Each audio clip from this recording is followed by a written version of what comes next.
তুমি ফিরবে না আমরা সবাই জানি, কিন্তু বুগ্গুকে কি করে বোঝাই বলো তো? বুগ্গু তো একরা শাসন নিয়ে রয়েছে, ওর ঠাম্মা ফিরে আসবে। আমরা ওনার 6-6টা ছেলে মেয়ে মানে কেউ থাকতে পারলাম না, কিন্তু শেষ নিঃশ্বাস শেষ জলটুকু তুমি দিয়েছো। তাও ঘরটা মানে কিন্তু বেডটা সরিয়ে দিলে তো একটু পুরো ফাঁকা হয়ে যাবে। অ্যাকশন। এবারে এটা কি সাধ্য বাড়ি না ফুটবল আগার চলছে? একটু আগে না কান্না করছিল শাশুড়ি মারা গেছে দেখে, আর এখন ভিডিও শুরুতেই অ্যাকশন। যারা যারা এখনো বুঝতে পারছো না এই মহিলাটা কে, এই মহিলাটা হচ্ছে সেই মহিলা যে বংরনকে বটি নিয়ে তাড়া করেছিল। আই মিন বংরনের দিদি। এরকম আগেও মেরেছে, এরকম আগেও আমায় মেরেছে। তুমি ফিরবে না আমরা সবাই জানি, কিন্তু বুগ্গুকে কি করে বোঝাই বলো তো? বুগ্গু তো একরা শাসন নিয়ে রয়েছে। বুগ্গু আশা আছে কিনা সেটা জানি না, কিন্তু একই মানুষ একই ক্যামেরা, এদিকে শাশুড়ির মরে যাওয়ার সুখ পালন করা হচ্ছে আর এদিকে খেতে বসে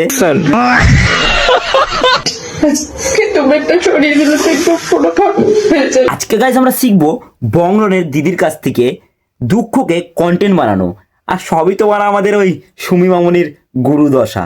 যদি তোমরা মনে করো যে আমার এক্সাম শেষ হয়ে গেছে, তাহলে কিন্তু একদমই না। আমি কিন্তু বলেইছিলাম যে আমাদের বংশের একজন মারা গেছেন আর আমাদের গুরুদশা চলছে। হ্যাঁ আসো সুমি, তোমার গুরুদশা এমন করে তোমার ওদের মধ্যে গুরুদশা গুঁজে দেবো, কোনটা পিন্টু আর কোনটা হৃদয় আর কোনটা অমিত বুঝতেই পারবে না। সো হ্যালো গাইস, কেমন আছো তোমরা? আশা করি অনেক ভালো আছো। ওয়েলকাম মাই চ্যানেল বিন্দাস বিরাজ। আর আজকের টপিক ইন্ট্রো থাম্বনেল দেখে তোমরা বুঝতে পেরেছো কাকে নিয়ে কথা বলবো।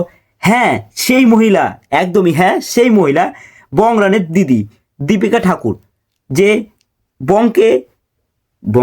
বংরনকে বটি নিয়ে মারতে গেছিল। তো চলো তার আগে খাবো আমরা চুইংগাম, আর হালকা করে গান মারবে এই ছোটা সিংঘাম। তো চলো বেশি নৌকা ভ্যাট, ভিডিও শুরু করা যাক। Get let start. কেমন খাচ্ছ? রান্না বান্না অসাধারণ হয়েছে। এবার কোন মহিলা রে ভাই, ওর শাশুড়ি মারা গেছে আর সেখানে খেতে বসে ভিডিওতে অ্যাকশন। আমি বাদ বেরিয়েছি, শ্মশানে যাবি, বাপের পাশে যাবি। অ্যাকশন। অ্যাকশন তো এটা না, অ্যাকশন আমরা 9-10 মাস আগে দেখে নিয়েছি, যেখানে সম্পত্তির জন্য নিজের ভাইকেই বটি দিয়ে মারতে গেছিল। ও এনার বর ঘুষ দিয়ে চাকরি পেয়েছে আর এটা কন্টিনিউ কেসও চলছে। পিএফ আছে, এরকম আগেও মেরেছে, এরকম। একজন মৃত্যু পথযাত্রীকে আমি এত কাছ থেকে কোনোদিনও দেখি। মনে হয় সত্যি গাইস দিদিটা খুব কষ্ট লাগছে, কিন্তু আর দিদিটা কতক্ষণ কষ্টটাকে আটকে রাখবে? তার জন্য খাওয়ার টাইমে বসে অ্যাকশন। ঠিক আছে লেজ নাও। দিদির সামনের টেবিলে বসে দিদির ভাইপোই সামনে থেকে ভিডিও করে বলছে কাকিমা লেজ নাও, আর বলছে একটাই ঠিক আছে লেজ নাও। কেমন খাচ্ছ? রান্না বান্না অসাধারণ হয়েছে, কিন্তু একটা রাধা বল্লভী খেয়ে পেট ভরে। এবার এরা পারে বটে, একজনের শাশুড়ি মারা গেছে, শাশুড়ি আই মিন মার সমান, তো সেখানে শাশুড়িটা যখন মারা গেছে কয়েকটা ভিডিও পোস্ট হয়েছে সুখ পালন করা, ঠিক আছে মানা যায়, আবার খেতে বসে আগে সময়ের বড্ড অভাব ছিল, আর এখন দেখো সময় কাটছেই না। ওই নিয়মের কাজটুকু করা ছাড়া তো আর কোনো কাজ নেই, তাই ভাব কি তার জন্য আমাদের বংরনের দিদি কষ্টকে কন্টেন্ট বানাতে বসে গেছে। সেলিব্রিটি মনে হচ্ছে, জানো তো।